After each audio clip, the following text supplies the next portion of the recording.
We'll have the next question from the mic of the sisters on the right-hand sides. So the sister at the mic, you may go ahead with your question. Good evening to everybody. This is Prashanti Dasri. I'm from India, and I'm actually a born Christian. And I migrated to Dubai recently, August 2011. And I happened to, I came to know about Islam. And my brother also here is in Dubai, and he keeps telling us about Allah. I'm really convinced, and with all the whatever knowledge that he shared with me, I'm totally convinced and that Islam is the straightforward religion. And Allah is Alpha, He's Omega, He's the beginning and He's last. We cannot see sun more than 10 minutes. So how can we see a creator? So I'm totally convinced, but there are some questions, that we have doubts, because since I'm a born Christian, I have 4 questions, total 4 questions to Brother Zakir Naik. The first question is, brother, I've been listening to your videos, in YouTube, that you were talking about the Holy Spirit, and you specifically mentioned that Holy Spirit exists. So I just wanted to know, is Holy Spirit there in Islam according to Quran? And also there is a verse in Old Testament Bible that the Spirit of God is hovering over the waters. Spirit of God. So is Holy Spirit a separate from Allah? This is my question. Sisters asked 2 questions. Question number 1 is that there is Holy Spirit. What is the meaning and who is this Holy Spirit as per the Quran, as per Islam, as compared to Christianity? And the Bible does say that the Spirit of God hovers above the water. What does it mean? Is the Holy Spirit separate than God? Sister, you've asked 2 questions. If I answer these 2 questions, will you accept Islam? I have totally 4 questions. So okay, so you want me to answer the first 2 and then you'll ask the next 2 questions? No, yeah, absolutely. I'm 70%, I'm convinced, whatever knowledge that my brother shared with me, and I've been watching your videos, I'm 70% convinced. I'm being very honest and very transparent. So inshallah, if the 4 questions are answered, yes, if you're convinced 100%, you'll accept Islam. Inshallah, I will accept Islam.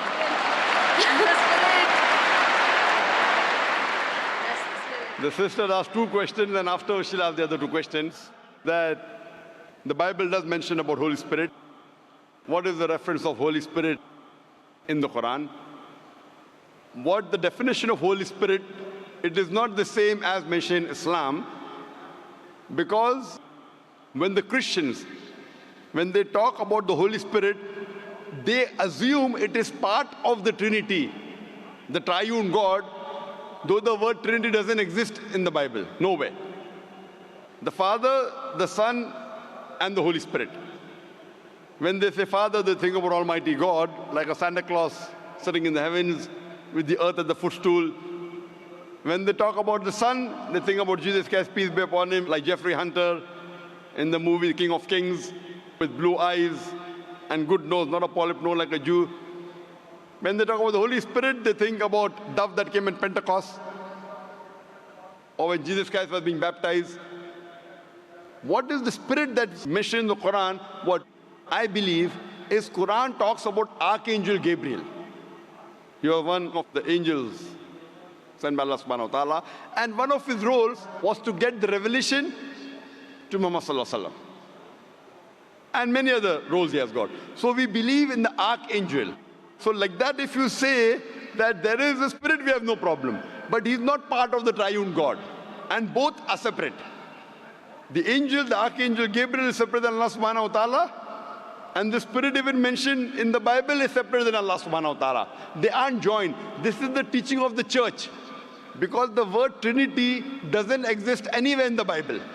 But if you read the Quran, the Trinity is mentioned twice in the Quran. In Surah Nisa, chapter number 4, verse number 171, where it says, وَلَا تَقُولُوا ثَلَاثَةً. Don't say Trinity. إِن تَوْ خَيْرٌ لَكُمْ. This says stop, it's better for you. So Quran says, Wala taqulu salasa, don't say Trinity. And the same message is repeated in Surah Ma'idah, chapter number 5, verse number 73. It says, Laqad kafar lazina qalu, they are doing kufr, those who say that God is 3 in 1. So the word Trinity appears in the Quran twice, and both the places it says it is wrong to use the word Trinity. And in the Quran, it is mentioned that don't say Trinity, but the word Trinity doesn't exist in the Bible. The closest verse to Trinity in the Bible is the first epistle of John, chapter number 5, verse number 7, which says, for there are 3 that bear record in heaven, the Father, the Son, and the Holy Spirit. And these 3 are one. So this verse, if you read the Revised Standard Version of the Bible, revised by Thayru scholars of the highest eminence, Christian scholars, they say that this verse of first epistle of John, chapter number 5, verse number 7, is an interpolation, is a fabrication, is a concoction, and they've thrown this verse out of the Bible. So the verse in the Bible that was not talking directly about Trinity, but the closest to Trinity, is thrown out by the scholars of Christianity as a fabrication, as a concoction. So but naturally the Spirit and Almighty God, they're 2 different entities. They're not the same. And in the Quran it talks about Archangel Gabriel. He is the angel of Allah subhanahu wa ta'ala. Hope that answers the question, sister. Yes, brother. I would like to know your other 2 questions. Yeah, my third question is, which is related to Holy Spirit only. All the prophets, all the man of God, like Prophet Abraham, Prophet Isaac, and Prophet Moses, peace be upon them, all the prophets, they used to intercede with Allah. They used to interact with Allah. So to interact with Allah, because they are all the chosen ones, they must be gifted by some strength. It might be the grace of God. So it is a power. There is that some power so that they're able to interact with Allah. So what is that power? So what is my understanding? I mean, what was my understanding all these days was, with the help of Holy Spirit, all the prophets were interceding with Allah. Is that true? Sister asked the question that the messengers of Allah subhanahu wa ta'ala intercede with Almighty God. Then she said interaction with Almighty God. Sister, the English word intercede and interaction are 2 different things. So is your question intercede or interaction? Intercedes. Intercede means that someone intercedes on somebody else's behalf. Someone intercedes on somebody else's behalf. Now this you have to realize that when you speak to Allah subhanahu wa ta'ala, Allah subhanahu wa ta'ala does not need anyone to intercede. The Quran says in Surah Ghafir, chapter number 40, verse number 60, you ask me and I will answer your prayer. Allah subhanahu wa ta'ala does not require anyone to intercede with him. Why? And people give the example that, when you go in a court of law, when you're presenting your case to the judge, you hire lawyers. So like that, the messengers of God are our lawyers. This is okay and logical for a judge who is a human being, because the judge does not know who is the criminal, who is the robber. So the lawyer helps the judge to understand who is a criminal, who is a robber, who is not. But Allah subhanahu wa ta'ala has ilm ghaib. He does not require anyone to prove to him who is good, who is bad. So it is wrong to say intercede. Yes, someone can pray. A messenger can pray for other human beings. And Allah says in the Quran that Allah subhanahu wa ta'ala does not require any intercession except who He wills on the Day of Judgment. So on the Day of Judgment, Allah says He will give permission to certain people to intercede. And there are hadith saying that this special favor will be given to Prophet Muhammad, peace be upon him. So what we know from the history of all the other scriptures, as well as the Quran, as well as the hadith, that the messengers of God, they interacted with Allah subhanahu wa ta'ala. They prayed for others. But if we use the Prophet to intercede, that means if I pray that if I go through this Prophet, following the commandments of Prophet is good. But if I pray to somebody else besides Allah subhanahu wa ta'ala, that's what many of the human beings do. they pray to human beings saying they are closer to Almighty God. So if we pray through Him, God will accept our prayer faster and better. This is wrong. We have to pray to Allah subhanahu wa ta'ala directly. These prophets of God, they are messengers. Yes, they have special powers. They have special powers. They can speak to Allah subhanahu wa ta'ala. And Allah subhanahu wa ta'ala chooses certain men amongst men, chooses certain men to communicate His message to the other human beings. These chosen people of Almighty God, we call as prophets or we call as messengers of God. So Allah subhanahu wa ta'ala selects certain human beings in the world to communicate His message to the other human beings. These are called as messengers of God. So there is communication between the messenger and Allah subhanahu wa ta'ala. But that does not mean that human beings can use these messengers to intercede. That if they pray to these messengers, Almighty God will listen to us. This is the teaching of the church. That you believe in Jesus Christ, peace be upon Him, and all your sins will be forgiven. This concept doesn't exist in Islam and doesn't exist even in true Christianity. It is the teaching of the church, sister. Hope that answers the question. Yeah, my final question is, in New Testament, in one book of Acts, Paul mentioned about tongues. What do you say about tongues in New Testament? I mean, according to Islam, is that it's totally eliminated, it's not there, or the gift of tongues existed at that time? Sister asked the question that Paul said about tongues. If you give me the reference, I'll be in a better position. There are many things mentioned in the Bible about tongues. There are many verses in the Quran which speaks about tongue. If you give me the reference what you're talking about, I'll be in a better position to reply to you. But generally, there are many statements in the Bible talking about tongues. And also says, if you read the Gospel of Mark, it says that anyone who is a believer, he will be able to understand foreign tongues and speak foreign tongues. That means if you are a believer in God, then you can understand foreign languages and you can speak foreign languages. So that's what I did when I had a debate with Dr. William Campbell. I gave him a 100-rupee note. And the Indian 100-rupee note, as you may be aware, since we have got 22 official languages, I read in English 100 rupees, Hindi says 100 rupiah. I asked him to read the other 20 languages, if he's a believer, and he could not. There are many references in the Quran talking about tongues.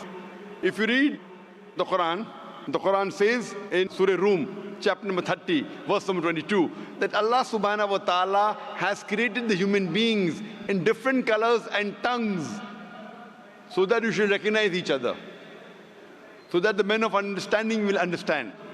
Furthermore, the Quran says that on the day of judgment, your tongues, your organs, your hands, they will be witness for you. What you did right, what you did wrong. There are various hadith of the Prophet talking about the tongue. So there are many references in the Quran talking about the tongue. There are many references in the Bible that talk about tongue and how to test a believer. Hope that answers the question, sister. Thank you. And my final question. Okay, I have a Muslim friend and he suggested me to read Bible Old Testament. Okay, he specifically mentioned to go through the Old Testament in Bible, and then he said read Quran.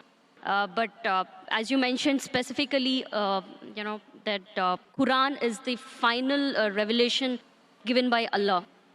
So as a Muslim, what do you suggest me? Because my friend, being a Muslim, he said, follow Bible, Old Testament, and then read Quran. So, sister asked the question, one of her friends told her that first read the Old Testament, then read the Quran. Sister, it's not the must. If there is something like the Old Testament and the New Testament, then there's something like the last testament in the Quran. So when the Christians say Old and New Testament, this is the last and final testament of Allah subhanahu wa ta'ala. Now, I am asking you the question. Suppose you have different versions and editions of a book. For example, you have gone to a medical college. Other than a medical college, Professor Keith Moore wrote some books. And his book had first edition, second edition, third edition. So would you read the first edition or the latest edition? Of course. I'll go for the latest. Latest, correct. Yes, if you really love the first edition, you know, I'm a fan of the first edition, then I said, no problem, read the first edition, then read the last edition. So if you're so much hooked on to the Old Testament, and you know your Old Testament is close to your heart, then the Quran says in Surah Imran chapter 3 verse 64, Ta'alaw ila kalimatin sawaim baina bainakum. Come to common terms as been assigned you. Then I would say that if you're so much hooked on to the Old Testament, no problem, read the Old Testament, then read the Quran, at least agree what is common. And when we read the Old Testament, New Testament and the Quran, we come to know that the thing that is common in these scriptures is that there's one God and He deserves to be worshipped. He has got no image, He is not begotten. It further says that Jesus Christ, peace be upon him, is not God. And both the scriptures say that the last and final messenger is Prophet Muhammad, peace be upon him. So sister, now are you prepared to accept Islam? Of course, yes.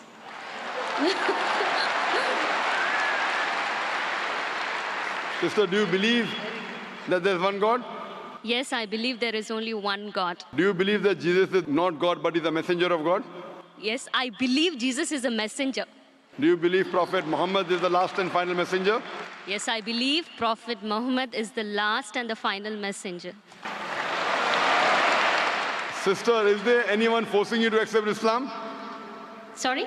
Is there anyone forcing you to accept Islam? No, nobody is forcing me. Are you accepting out of your free will? Yes. Because in Islam, to force anyone to accept Islam is haram. It's haram in the religion, and it's haram, it's prohibited in most of the countries, I believe even in Dubai. To force anyone to accept a religion is forbidden. So you're accepting out of free will, sister. Yes, but that is the reason I asked you many questions. MashaAllah. Out of free will. I hope no one is bribing you. No.